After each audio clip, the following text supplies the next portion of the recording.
अध्यात्म ज्ञान और उसके साधनों का वर्णन। शुकदेव जी ने कहा, भगवान अध्यात्म ज्ञान का विस्तार से वर्णन कीजिए। व्यास जी ने कहा, बेटा मैं अध्यात्म की व्याख्या करता हूँ, उसे सुनो। पृथ्वी, जल, तेज, वायु और आकाश, ये पंच महाभूत संपूर्ण प्राणियों के शरीर में स्थित हैं। ये सर्वत्र एक से होने पर भी समुद्र की लहरों के समान प्रत्येक जीव में भिन्न भिन्न दिखाई देती हैं। संपूर्ण चराचर जगत पंचभूतमय ही है। पंचभूतों से ही सबकी उत्पत्ति होती है और उन्हीं में सबका लय बताया गया है। सृष्टिकर्ता ब्रह्मा जी ने समस्त प्राणियों में उनके कर्मानुसार न्यूनाधिक रूप में पंच महाभूतों का सन्निवेश किया है। शुकदेव जी ने पूछा, पिताजी शरीर के अवयवों में जो न्यूनाधिक रूप में पंच महाभूतों का सन्निवेश हुआ है, उसकी पहचान कैसे हो सकती है? शरीर में इंद्रियां भी हैं और गुण भी। इनमें से कौन किस महाभूत के कार्य हैं, इसका ज्ञान कैसे हो सकता है? व्यास जी ने कहा, बेटा मैं इस विषय का क्रमशः प्रतिपादन करता हूँ, एकाग्र चित्त होकर सुनो।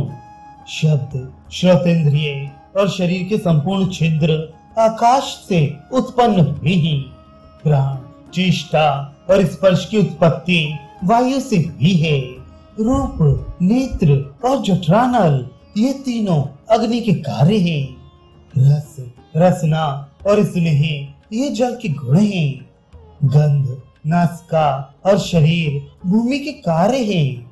ये इंद्रियों सहित पांच भौतिक विकार बतलाया गया है। गुणों में स्पर्श वायु का, रस जल का, रूप तेज का, शब्द आकाश का और गंध भूमि का कार्य है। जैसे कछुआ अपने अंगों को फैलाकर फिर सिकोड़ लेता है, उसी तरह बुद्धि संपूर्ण इंद्रियों को विषयों की ओर फैलाकर फिर समेट लेती है। बुद्धि ही गुणों का स्वरूप धारण करती है और मन सहित संपूर्ण इंद्रियां भी बुद्धि रूप ही है। बुद्धि के अभाव में गुण या इंद्रियों का अस्तित्व ही कहाँ है? मनुष्य के शरीर में पांच इंद्रियां हैं। छठा तत्व मन है, सातवां तत्व बुद्धि और आठवां क्षेत्रज्ञ है।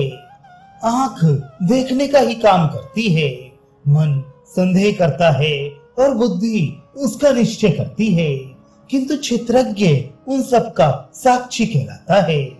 सत्य, रज और तम, ये तीनों गुण मन से उत्पन्न हुए हैं और सब प्राणियों में समान रूप से रहते हैं।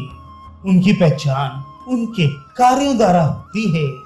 जब हर्ष, प्रेम, आनंद, समता और सच्चित्तता का विकास हो तो सत्व गुण की वृद्धि समझनी चाहिए। अभिमान, असत्य भाषण, लोभ, मोह और असहनशीलता, ये रजोगुण के चिन्ह हैं।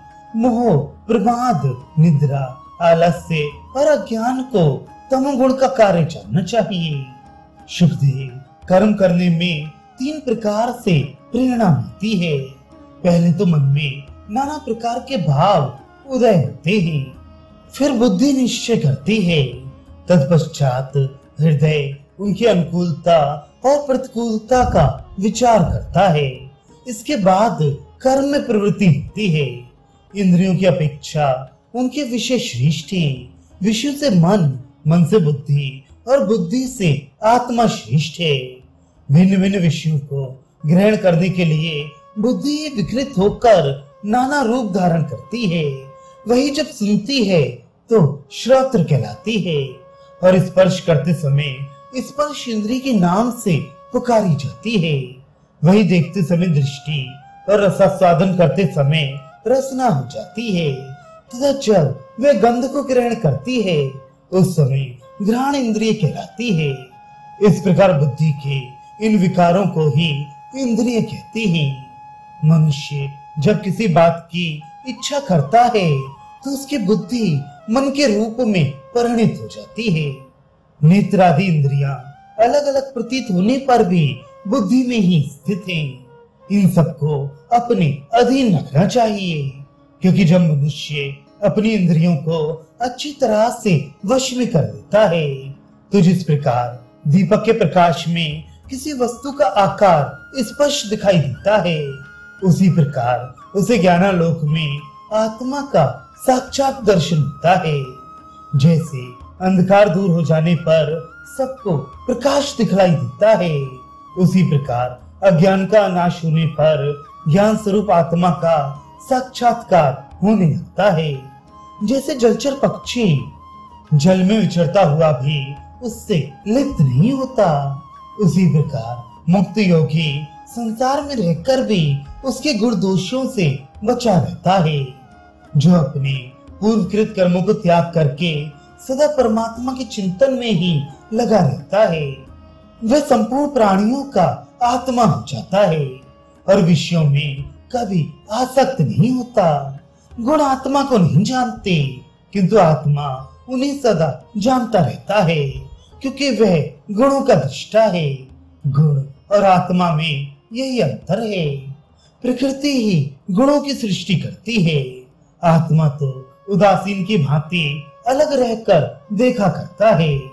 जैसे मकड़ी अपने शरीर से तंतुओं की सृष्टि करती है, उसी प्रकार प्रकृति ही समस्त गुणात्मक पदार्थों की जननी है। किन्हीं का मत है कि तत्व ज्ञान से जब गुणों का नाश कर दिया जाता है तो वे फिर उत्पन्न नहीं होते, उनका सर्वथा बाध हो जाता है, क्योंकि उनका कोई चिन्ह दिखाई नहीं पड़ता। इस प्रकार वे भ्रम या अविद्या के निवारण को ही मुक्ति मिलती है। दूसरों के मत में त्रिविध दुखों की आत्यंतिक निवृत्ति ही मोक्ष है। इन दोनों मतों पर अपनी बुद्धि के अनुसार विचार करके सिद्धांत का निश्चय करे और अपने महत्व रूप में स्थित हो जाए।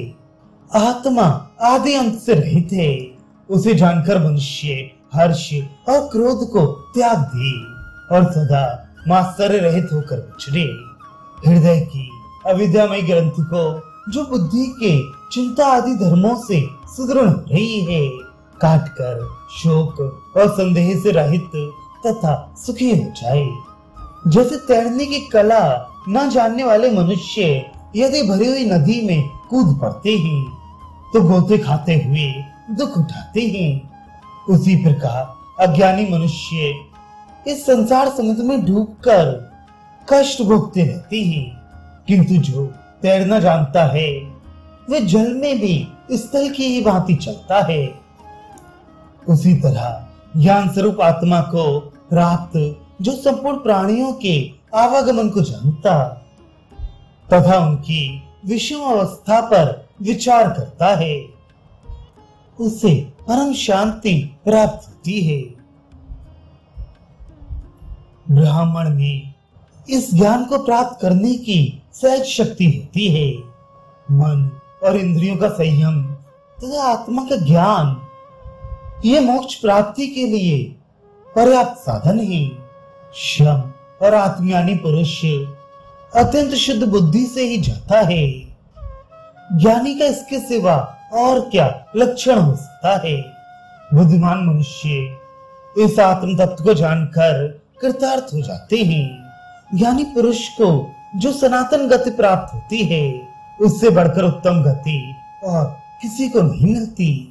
कुछ लोग मनुष्य को रोगों और दुखी देखकर उसमें दोष ढूंढते हैं और दूसरे लोग उसकी अवस्था देखकर शोक करते हैं, किंतु जिन्हें नित्य या अनित्य का विवेक है वे न शोक करते हैं न दोष दृष्टि। ऐसे लोगों को कुशल समझना चाहिए। कर्मपरायण मनुष्य निष्काम भाव से जिस कर्म का अनुष्ठान करते हैं वे पहले के किए हुए सत्काम कर्मों को नष्ट कर देता है, किंतु जो ज्ञानी है उसके इस जन्म या पूर्व जन्म के किए हुए कर्म उसका भला या बुरा कुछ भी नहीं कर सकते।